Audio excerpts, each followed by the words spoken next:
सभी ब्रजमंडल डूबने लगा है। लोग विचार कर रहे क्या करें क्या न करें। भगवान कन्हैया ने उस गोवर्धन पर्वत को अपनी छगनी पर धारण किया। बोलिए गोविंद भगवान की जय। सारे ब्रजवासी उसके नीचे आ गए। इधर सुखदेव जी कहने लगे हे राजन परीक्षित,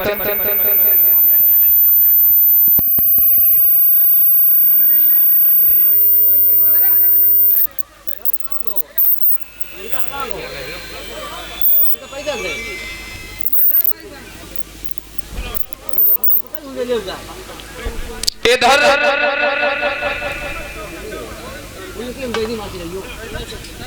जो ये गोवर्धन पर्वत था ये पूर्व जन्म में कौन?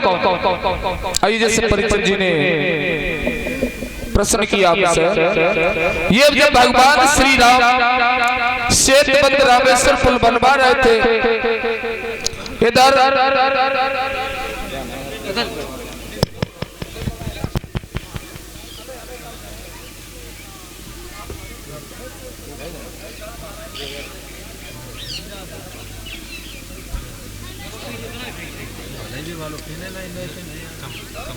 इधर हनुमान जी उस पर्वत को लेकर के आ रहे हैं। भगवान श्री राम ने आदेश कर दिया जितने भी बैनर हो जो पर्वत ला रहा हो उसे वहीं रख दे, क्योंकि पुल संपूर्ण हो चुका है, संपन्न हो गया। इधर हनुमान जी उस पर्वत को लेकर के आए, वृंदावन में रख दिया। उस पर्वत में दोनों हाथ जोड़े और कहने लगे ना तो तुमने घर का रखा ना घाट का रखा, ना तो प्रभु के चढ़ों का रखा, बताओ भला अब क्या करें। वही बात पवन सुत हनुमान जी ने मर्यादा पुरुषोत्तम राम से कही है, पर्वत ने ये कहा है।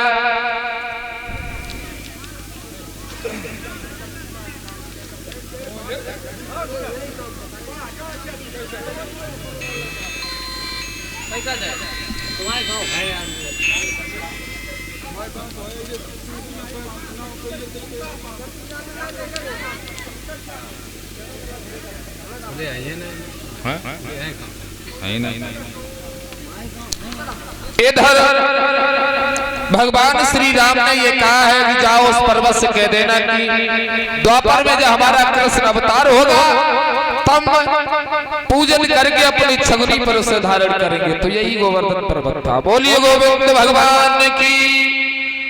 इधर सुखदेव जी कहने लगे हे राजन परीक्षित, भोजराज कंस अपनी सभा में बैठा हुआ है, सोच रहा है मैंने बड़े बड़े दिग्गज योद्धाओं को भेजा लेकिन किसी बहादुर ने कन्हैया बलराम को नहीं मार पाया। देव ऋषि का आगमन हुआ, बड़े सम्मान से बैठा, लेकिन देव ऋषि नारद को भोजराज कंस बहुत चाहता था।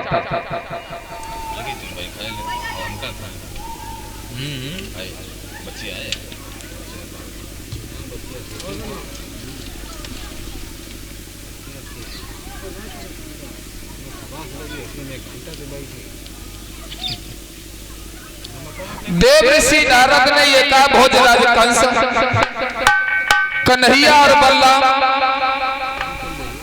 जो तुम बाबा नंद माया सोदा का लड़का समझ रहे हो उनके नहीं है, तुम्हारे बहन बहनोई वसुदेव और देवकी के पुत्र है, 8वां पुत्र है। जो इतने शब्द सुने भोजराज कंस सिंहासन से भाग पड़ा, अब हम इसे नहीं छोड़ेंगे।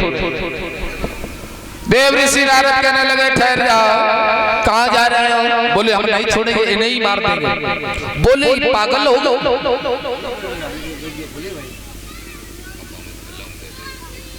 अरे महाराज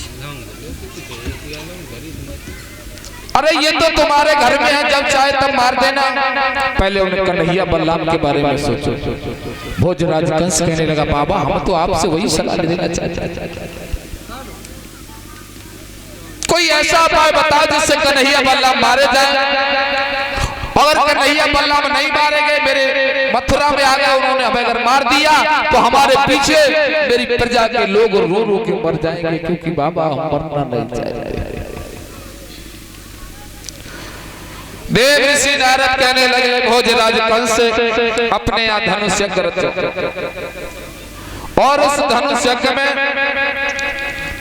कन्हैया बलराम को बुलवाओ, और जब वो तुम्हारे मथुरा में आ जाए तो जो चाहे वैसे उन्हें मार देना। वही किया। भोजराज कंस ने खत लिखा, खत लिख के तैयार किया, नीचे अपने हस्ताक्षर कर दिया। लेकिन कंसराज सोचने लगा बाबा इस पत्र को लेकर के कौन जाएगा। देव ऋषि नारद ने कहा एक काम करो, तुम अक्रूर को बुलाओ और इस खत को लेकर के अक्रूर को भेज दो। अक्रूर को पास बुलाया, अक्रूर से कहा अक्रूर एक काम करो, इस खत को ले जाकर के बाबा नंद को दे देना जाकर के। अक्रूर ने दोनों हाथ जोड़े और कहने लगे कंसराज मैं क्षमा चाहता हूं, मैं दोनों हाथ जोड़ करके आपसे एक आग्रह करना चाहता हूं कि तुम कन्हैया बलराम को न बुलवाओ। अरे कन्हैया बलराम को अगर तुमने बुलवाया तो उसी दिन तुम्हारी मौत हो जाएगी, जिस दिन कन्हैया बलराम इस मथुरा में आ गए। भोजराज कंस कहने लगा तुम हमारे मंत्री हो और मंत्री का धर्म होता है राजा आज्ञा का पालन करना। चले जाओ, अगर नहीं जाओगे तो हम तुम्हें मार देंगे। अक्रूर जी सोचने लगे कंस के मारे जाने से तो हम कन्हैया के हाथों मर जाएंगे तो हमें स्वर्ग मिलेगा, अगर भोजराज कंस के हाथों मारा गया तो मैं नरक भोगूंगा। पत्र को लेकर के अक्रूर जी चल दिए हैं भगवान का गुणगान करते हुए।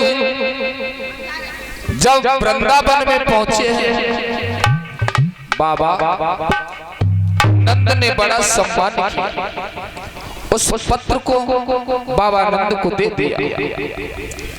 बाबा नंद जैसे ही पत्र को पढ़ने लगे कहने लगे अरे भोजराज कंस तूने बड़े बड़े दिग्गज योद्धाओं को भेजा है और अंत में आज तूने मेरे कन्हैया को बुलवा ही लिया।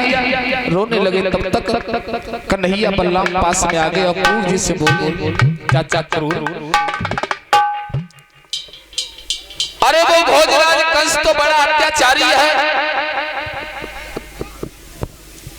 लेकिन उसके साथ में तुम्हारी कैसे बन जाती है। अक्रूर कहने लगे क्या बताऊं कन्हैया, अगर भोजराज कंस ये कहता है ये पेड़ नहीं बबूल है तो हमें कहना पड़ता जी हजूर ये बबूल है। अगर भोजराज कंस ये कहता है कि ये घोड़ा नहीं गधा है तो हमें कहना पड़ता जी हजूर ये गधा है। भोजराज कंस की जी हजूरी करते करते मेरे तो जीभ में छाले पड़ गए। कन्हैया तुम मेरे साथ चले चलो।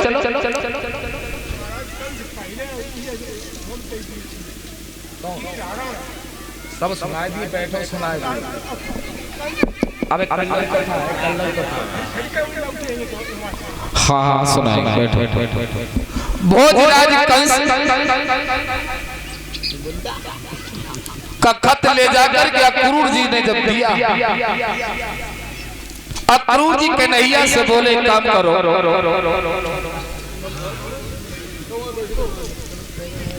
कन्हैया तुम मेरे साथ चले चलो और दुराचारी कंस का वध कर दो, बहुत अत्याचार। अक्रूर जी से भोजराज कंस के बारे में बात सुनकर के कन्हैया कहने लगे चाचा चिंता न करो, हम तुम्हारे साथ चले। भगवान कन्हैया ने रथ को सजवाया और रथ को सजवाने के बाद में रथ पे जब सवार हुए मैया यशोदा को मालूम हुआ कि मेरा कन्हैया जा रहा है। मैया यशोदा भगत में चली आई।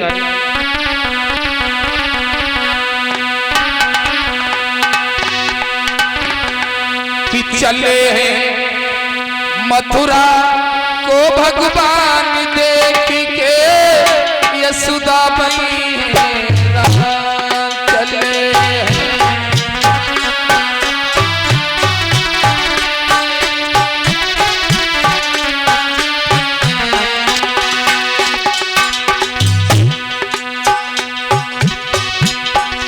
चले मथुरा को भगवान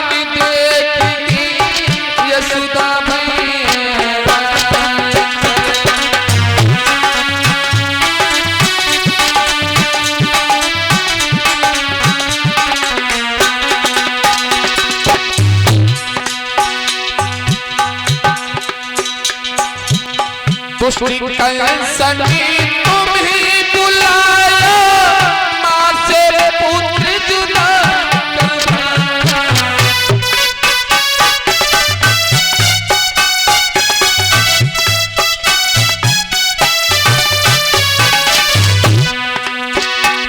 और दुष्ट कंसन तुम ही बुलाया, माँ से पुत्र जुदा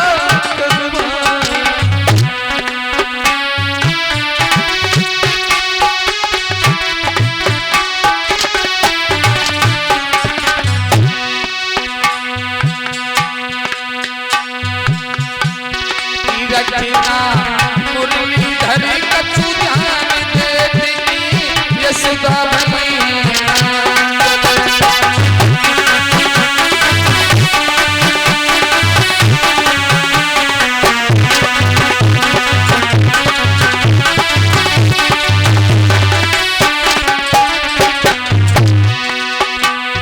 मैया यशोदा कन्हैया के पास पहुंच करके रोने लगी। बेटा श्याम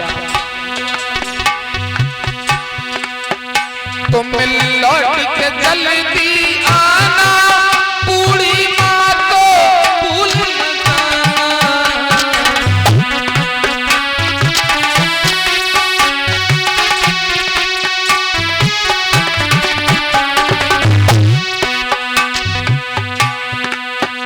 तुम लौट के जल्दी आना, बूढ़ी माँ को भूल न जाना।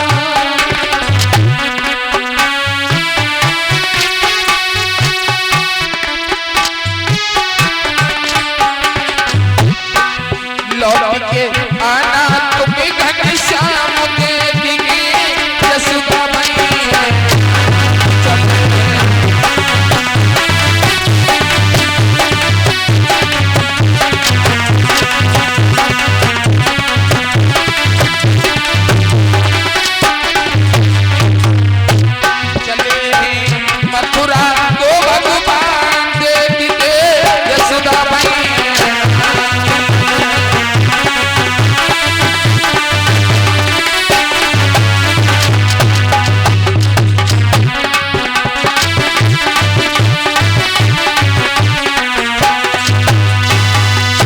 कन्हैया से मैया यशोदा कहने लगे श्याम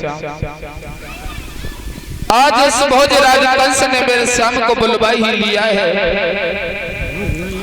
बेटा तुम जल्दी लौट करके आना।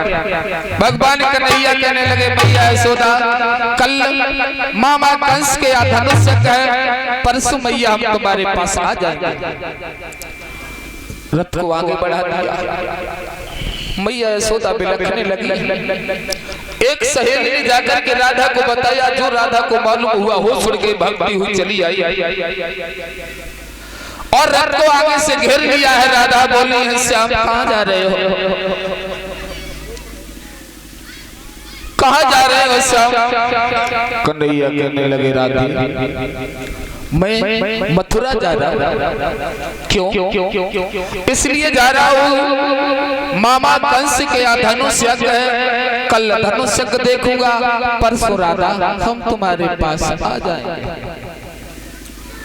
राधा कहने लगी श्याम अब तुम लौट करके वापस नहीं आओगे। अरे वो मथुरा नगरिया बड़ी सुंदर नगरिया है, जहाँ सुंदर सुंदर नारियां भोजन बनाती हैं, सुंदर भवन है। श्याम अब तुम लौट करके वापस नहीं आओगे। और हाथ पकड़ के राधा रोने लगी, कहने लगी श्याम अब हमें मालूम पड़ रहा तुम लौट करके नहीं आओगे। रो बोली राधा श्याम हम तुम्हारे बिना कैसे रहूंगी? और बोली है राधा कि कैसे रहूं मैं गिरधारी, छोड़ो मेरो साथ।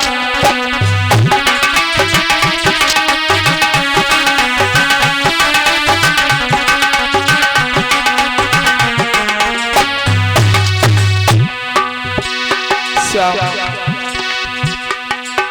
तुम्हारे बिना हम कैसे रहूंगी, कि कैसे रहूं मैं गिरधारी,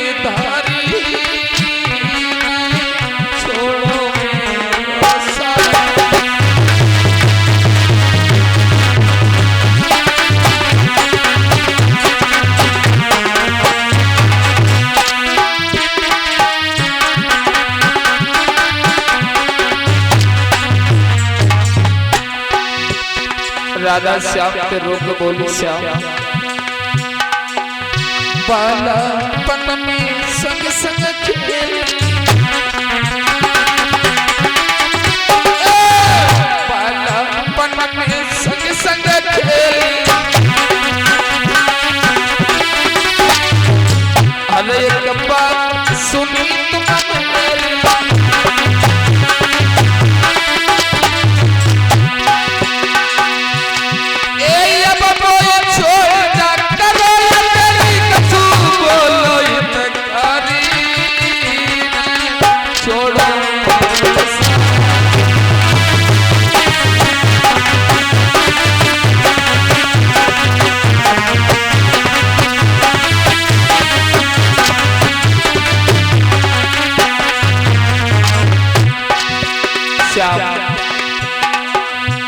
अब हमें खूब मालूम पड़ रहा है तुम लौट करके नहीं आओ। कन्हैया कहने लगे राधा तुम चिंता न कर, कल मामा के यहाँ धनुष यज्ञ है, परसों राधा तुम्हारे पास लौट करके आ जाएंगे।